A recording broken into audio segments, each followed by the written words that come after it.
Hi, നമ്മുടെ ചാനലിലേക്ക് എല്ലാവർക്കും സ്വാഗതം. ഞാനിന്ന് വന്നിരിക്കുന്നത് തക്കാളിയും കൊണ്ട് നല്ലൊരു അടിപൊളി ചാറുകറിയായിട്ടാണ് വന്നിരിക്കുന്നത്. അപ്പോൾ ഇതിനകത്ത് അധികം പച്ചക്കറികളൊന്നും തന്നെ ചേർത്തിട്ടില്ല. അപ്പോൾ ഇഡ്ഡലിക്കും ദോശയ്ക്കും ചോറിനും എന്തിൻ്റെ കൂടെയും വേണമെങ്കിലും നമുക്കിത് ചേർത്ത് കഴിക്കാൻ പറ്റിയതാണ്. അപ്പോൾ ഇഡ്ഡലിക്കും ദോശയ്ക്കും നല്ല ബെസ്റ്റ് കോമ്പിനേഷനാണ്. അപ്പോൾ ഈ വീഡിയോ എല്ലാവർക്കും ഇഷ്ടപ്പെടുവാണെങ്കിൽ സബ്സ്ക്രൈബ് ചെയ്യാനും ലൈക്ക് ചെയ്യാനും കമൻറ്റ് ചെയ്യാനും മറക്കരുത്. അപ്പോൾ നമുക്ക് തുടങ്ങാം.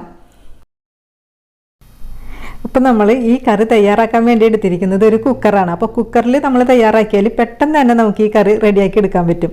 അപ്പോൾ നമ്മളിപ്പോൾ ഫ്ലെയിം ഓണാക്കിയിട്ടില്ല. ഓണാക്കുന്നതിന് മുന്നായിട്ട് നമുക്കിതിലേക്ക് ഒരു 3 തക്കാളി ഓരോന്നും 4ആയിട്ട് മുറിച്ചതിന് ശേഷം നമുക്ക് ഇതിനകത്തേക്ക് ചേർത്ത് കൊടുക്കാം. അപ്പോൾ ഈ തക്കാളി എടുക്കുമ്പോൾ എപ്പോഴും ശ്രദ്ധിക്കുക, നല്ല പുളിയുള്ള തക്കാളി നോക്കി തന്നെ എടുക്കണം. അതിന് ശേഷം നമുക്ക് ആവശ്യത്തിന് ഉപ്പ് ചേർത്ത് കൊടുക്കുക. ഉപ്പ് ഇടുമ്പോൾ എപ്പോഴും ശ്രദ്ധിക്കുക, ഒരല്പം കുറച്ചായിട്ട് ഇട്ട് കൊടുത്താൽ മതി. ഇനി നമുക്കിതിലേക്ക് ഒരു സവാള, അതും നമ്മൾ അത്യാവശ്യം വലുപ്പത്തിൽ തന്നെയാണ് നമ്മൾ അരിഞ്ഞിരിക്കുന്നത്, അതും കൂടി ഇതിനകത്തേക്ക് ചേർത്ത് കൊടുക്കുക. ഇനി നമുക്ക് ആവശ്യത്തിനുള്ള വെള്ളം ഒഴിച്ചു കൊടുക്കാം. അപ്പോൾ ഈ വെള്ളത്തിൻ്റെ അളവെന്ന് പറഞ്ഞാൽ ഇപ്പോൾ 3 തക്കാളിക്ക് നമ്മൾ 2 കപ്പ് അളവിലുള്ള വെള്ളമാണ് നമ്മൾ ഒഴിക്കുന്നത്. അപ്പം നമ്മൾ ഈ ഒഴിച്ചു കൊടുക്കുന്ന 2 കപ്പ് അളവിലുള്ള വെള്ളം കറക്റ്റായിരിക്കും. അതിന് ശേഷം നമുക്ക് കുക്കർ അടച്ചു കൊടുക്കാം. അപ്പം നമ്മൾ ഫ്ലെയിം ഓണാക്കിയിട്ടുണ്ടായിരുന്നില്ല. ഇനി നമുക്ക് ഫ്ലെയിം ഓണാക്കാം. അതിന് ശേഷം 2 വിസിലിൽ നമുക്കിത് നന്നായിട്ട് തന്നെ ഇത് വെന്ത് കിട്ടും. അപ്പോൾ വളരെ എളുപ്പമാണെന്ന് ഞാൻ പറഞ്ഞില്ലേ. അപ്പോൾ ഇത്ര ഉള്ള പരിപാടി. ഇനി നമുക്കിതിനകത്തേക്ക് താളിച്ചൊഴിക്കണം. അപ്പോൾ ഇവിടെ 2 വിസിലും വന്നിട്ടുണ്ട്. ഇനി നമുക്ക് ഫ്ലെയിം ഓഫ് ചെയ്തിടാം. അപ്പോൾ അപ്പോഴേക്കും ഇതിൻ്റെ പ്രഷറൊക്കെ പോകുമ്പോഴേക്കും നമുക്ക് ഇതിനകത്തേക്കുള്ള മുളക് പൊടിയും കുറച്ച് കാര്യങ്ങളൊക്കെ നമുക്ക് വഴറ്റിയെടുക്കേണ്ടതുണ്ട്. ഇനി നമുക്ക് ഈ കുക്കറിൻ്റെ പ്രഷറൊക്കെ പോകുമ്പോഴേക്കും നമുക്ക് ഇത് കറിയാക്കാനുള്ള ഒരു കടായി വെച്ച് കൊടുക്കാം. അപ്പോൾ നമുക്ക് ഫ്ലെയിം ഒന്ന് മീഡിയം ഫ്ലെയിമിലിട്ടിട്ട് നന്നായിട്ട് ഇതൊന്ന് ചൂടായി വരുമ്പോൾ നമുക്ക് ലോ ഫ്ലെയിമിലേക്കൊന്ന് ഫ്ലെയിം മാറ്റി കൊടുക്കാം. ഇപ്പോൾ കടായി നന്നായിട്ട് ചൂടായിട്ടുണ്ട്. ഇതിലേക്ക് നമുക്ക് ഒരു 2 ടീസ്പൂൺ അളവിലുള്ള വെളിച്ചെണ്ണ ഒഴിച്ചു കൊടുക്കാം.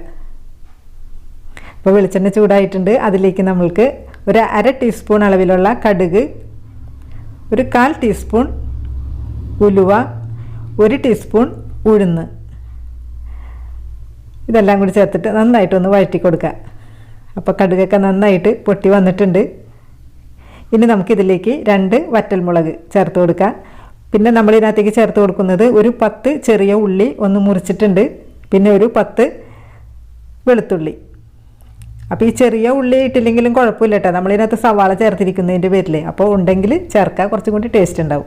അതിന് ശേഷം നമുക്ക് 2 പച്ചമുളക്, ഒരു ചെറിയ പീസ് ഇഞ്ചി ചെറുതായിട്ടൊന്ന് അരിഞ്ഞെടുത്തത്, 2 തണ്ട് കറിവേപ്പില, ഇതും കൂടി ചേർത്തിട്ട് നന്നായിട്ടൊന്ന് വഴറ്റിയെടുക്കുക.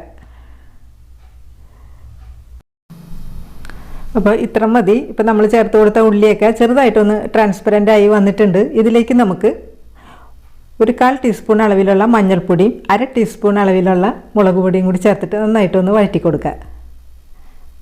ഇനി നമ്മളിതിലേക്ക് ചേർത്ത് കൊടുക്കേണ്ടത് മല്ലിപ്പൊടിയാണ്. അപ്പോൾ മല്ലിപ്പൊടി നമ്മളെപ്പോഴും മല്ലി വാങ്ങിച്ച് നമ്മൾ തന്നെ പൊടിച്ച് എടുത്ത് ചേർത്താൽ മാത്രമേ ഈ കറിക്ക് ഒരു പ്രത്യേക സ്വാദ് നമുക്ക് കിട്ടുള്ളൂ കേട്ടോ. നമുക്ക് കടയിൽ നിന്ന് വാങ്ങുന്ന മല്ലിപ്പൊടിക്ക് അത്ര അങ്ങോട്ട് ഒരു ഫ്ലേവർ കിട്ടില്ല.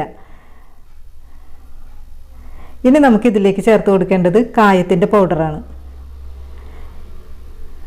അപ്പോൾ അതും ഒരല്പം കൂടി ചേർത്ത് കൊടുത്തിട്ട് നന്നായിട്ട് ഈ നമ്മൾ ചേർത്ത് കൊടുത്ത മല്ലിപ്പൊടിയുടെയും മുളക് പൊടിയും മഞ്ഞൾപ്പൊടിയുടെയൊക്കെ പച്ചമണം ഒന്ന് മാറുന്നത് വരെ നന്നായിട്ടൊന്ന് വഴറ്റി കൊടുക്കുക. ഇനി നമുക്കിതിലേക്ക് ചേർക്കേണ്ടത് ഒരു 1.5 ടീസ്പൂൺ സാമ്പാർ പൗഡറാണ്. അപ്പോൾ ഈ സാമ്പാർ പൗഡർ ഇട്ടതിന് ശേഷം നമുക്ക് ഒരുപാട് നേരം ഇട്ട് വഴറ്റി കൊടുക്കണ്ട, ഇത്ര മതി. ഇനി നമുക്കിതിലേക്ക് നമ്മൾ എടുത്തു വെച്ചിരുന്ന, അപ്പോൾ കുക്കറിൻ്റെ പ്രഷറൊക്കെ ഇപ്പോൾ പോയിട്ടുണ്ട്.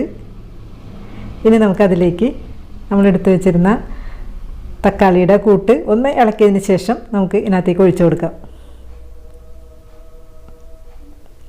അപ്പോൾ അതിന് ശേഷം നമുക്ക് ഉപ്പൊക്കെ ഒന്ന് നോക്കാട്ടെ. അപ്പോൾ ഉപ്പ് നോക്കിയപ്പോൾ ഒരല്പം കുറവായിരുന്നു. അതിന് ശേഷം നന്നായിട്ടൊന്ന് ഇളക്കി കൊടുക്കുക. ഇനി നമുക്കത് മീഡിയം ഫ്ലെയിമിലിട്ടിട്ട് നന്നായിട്ടൊന്ന് തിളച്ച് വരണം. അപ്പോൾ അതിൻ്റെ ആ മസാലയൊക്കെ ആ തക്കാളിയിലും സവാളയിലൊക്കെ നന്നായിട്ട് അതങ്ങോട്ട് പിടിക്കണം. ഇപ്പം നമ്മൾ വെച്ചിരിക്കുന്ന ഫ്ലെയിം ഒരു മീഡിയം ഫ്ലെയിമിലിട്ടിട്ടാണ് നമ്മളിത് തിളപ്പിക്കുന്നത്. അപ്പോൾ ഞാനിപ്പോൾ ഇതിൻ്റെ ഉപ്പും പുളിയൊക്കെ നോക്കിയപ്പോൾ കറക്റ്റ് പാകമാണ്, കറക്റ്റ് പുളിയാണ്, കറക്റ്റ് ഉപ്പാണ്, കറക്റ്റ് എരിവ് അപ്പോൾ എരിവില്ലെങ്കിൽ ഈ സമയത്ത് ഒരു പച്ചമുളകും കൂടി ചേർത്ത് കൊടുത്താൽ മതി. അപ്പോൾ നമ്മൾ എടുക്കുന്ന തക്കാളിക്ക് നല്ല പുളിയുള്ള തക്കാളി ആയിരിക്കണം കേട്ടോ. അപ്പോൾ പുളി കുറവാണെന്നുണ്ടെങ്കിൽ ഈ സമയത്ത് ഒരല്പം സാമ്പാർ പുളി 1 ടീസ്പൂൺ അളവിലുള്ളത് അതിൻ്റെ ജ്യൂസ് ഒഴിച്ചു കൊടുത്താൽ മതി. അപ്പോൾ പുളിയൊക്കെ ചേർത്ത് കൊടുക്കുമ്പോൾ വളരെ കുറച്ച് മാത്രം ചേർത്ത് കൊടുക്കുക. അപ്പോൾ നമുക്ക് ഈ ഒരു കറിക്ക് പുളിയൊന്നും ചേർക്കേണ്ടി വന്നില്ല. തക്കാളിയുടെ ആ ഒരു പുളിയും കൊണ്ട് നമുക്ക് നല്ല പെർഫെക്റ്റ് ആയിട്ട് തന്നെ നമുക്കിത് കിട്ടി. ഇനി നമുക്ക് ഇതിനകത്തേക്ക് ചേർത്ത് കൊടുക്കേണ്ടത് മല്ലിയില.